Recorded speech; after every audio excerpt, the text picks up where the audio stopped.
Inflation didn't become a big deal because of COVID. That writing was on the wall. And we can go into that. But there was a lot of signs indicating that we were going to be here with inflation many years before COVID.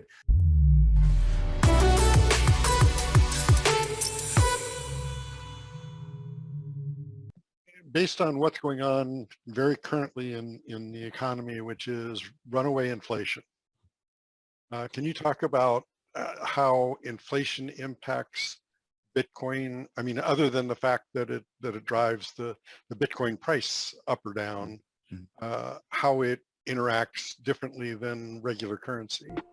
Yeah, and for those of your listeners that don't know, Bitcoin is, it appeals to the gold bugs out there, because gold for 5,000 years has been one of the world's most scarce assets. And so that's why it's been a reliable form of money. Bitcoin, there's only 19 million Bitcoin in the world. There's only going to ever be 21 million. So there's a limited hard supply. So you could actually argue that it's more scarce, or it's more gold than gold in that regard, because gold, we don't actually know how much is in the ground. It could be mined. With Bitcoin, we know exactly how much is going to exist at any time. Well, you could pick a date on the calendar 10 years from now, and we could go and look on the, kind of do the math and figure out, okay, exactly how much Bitcoin is going to be out there. So there's a very specific supply with Bitcoin, which is kind of the antithesis to central banking. With central banking, we can look at things.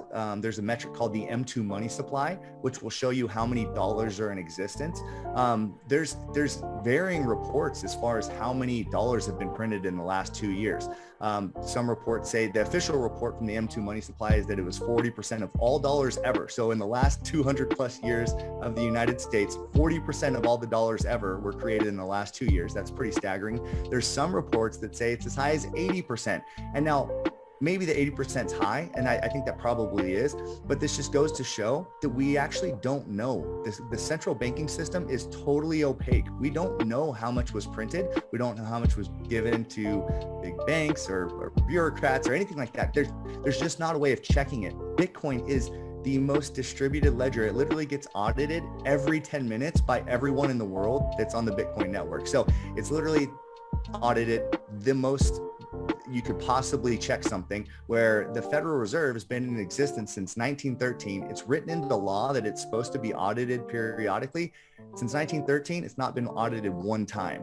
It's a totally opaque system. And so we don't know how much it's created. So if you want transparency, and that this is kind of where a lot of the narrative battling that I've done with the book versus what the press has put out there, people paint Bitcoin as kind of this dark web thing where you can go and buy drugs online and stuff like that, as though it's some sort of nefarious thing. It's totally transparent. It's the opposite of our central banking system. So to your point about inflation, I've been riding the inflation train. I was pitching to entities that I was consulting for in the years leading up to COVID. So starting, I think 2017 was the first time I did a presentation on how inflation is going to be a really big deal in the next couple of years. Inflation didn't become a big deal because of COVID. That writing was on the wall. We can go into that, but there was a lot of signs indicating that we were going to be here with inflation many years before COVID. And so I thought Bitcoin back then was a solution to that.